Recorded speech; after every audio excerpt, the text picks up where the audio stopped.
What's up, everybody? Thanks for watching today, baby. All right, guys. Today I wanted to talk about why I never went to heroin or fentanyl in my addiction. Right. So, as some of you may or may not know, I was addicted to oxys, Lortab, hydrocodone, etc., for about 15 years of my life. This all started by a motorcycle accident back when I was 21 years old.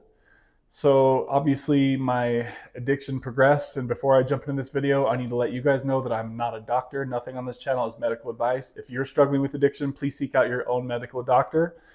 Everything on this channel is for entertainment purposes only and for me to share my experience with you guys. So that being said, why I never switched to heroin or fentanyl with my addiction. So the main thing, guys, is the time frame, right? The main thing is the time frame. There's pretty much two reasons why I say the time frame, which when I finally got out of my oxy addiction was in 2017. And back then in my area, it was kind of when the everybody was cracking down on the Roxy Blue 30s, the Oxy 30s, whatever they're called, guys. And that was kind of the main thing that I was addicted to for many years. The Oxy 80s, I believe they were. That was a little bit before I kind of got into the Roxy 30s. So it was. I think most of it was the time frame and to what drugs were available at the time. Thankfully, my addiction never progressed to using any sort of needle drugs, right?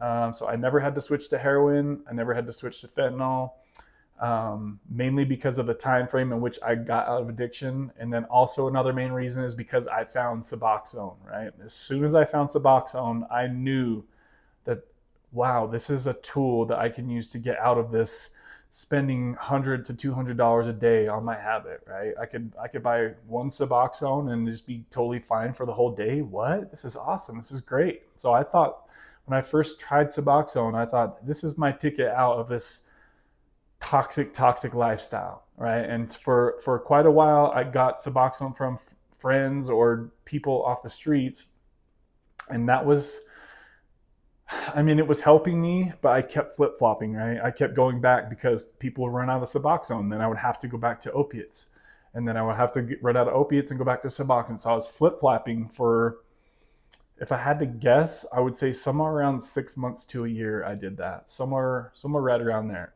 And then I actually had a conversation with my brother one day, and he's like, "Why don't you just call a doctor and get that prescribed?" And that's exactly what I did, guys. And I was always worried about having that label on my chart in the medical computer world, right? That, hey, this guy is on Suboxone, he's on MAT treatment.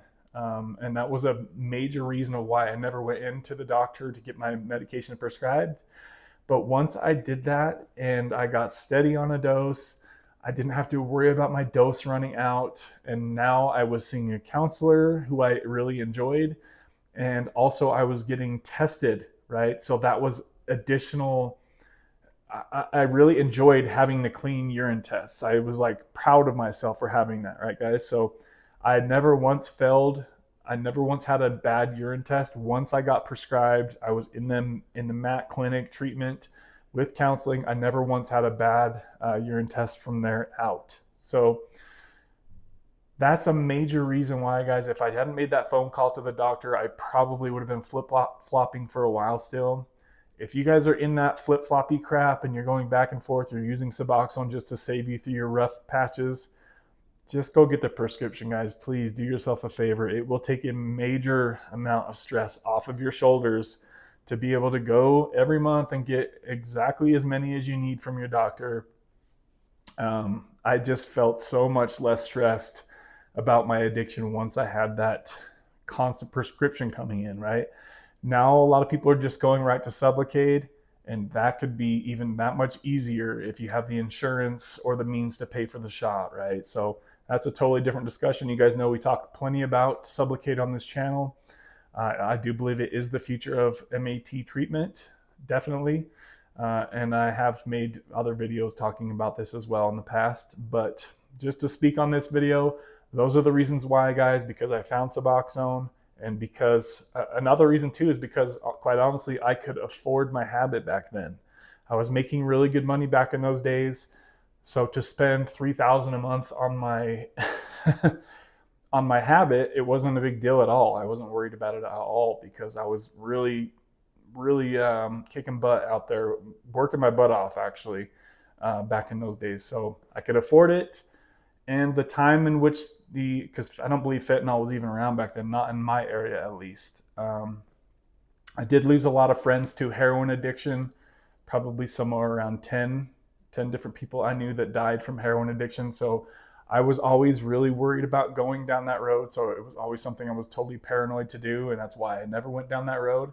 But I highly suggest any of you guys to get into treatment, get in, even if it's methadone, get methadone. If you need it, get off of that fentanyl lifestyle, guys. It's too damn dangerous. Too many people are dying every freaking day. That's all I wanted to talk about in this video, guys. Please do not forget to hit that like, subscribe. Don't worry, we still do Wednesday live streams if you guys want to hop on and chat for a couple hours. Sometimes we stay on there for 2, 3, 4 hours just talking about our addictions and our different scenarios we all have going on. So hope to see you guys on the next one. Bye, guys.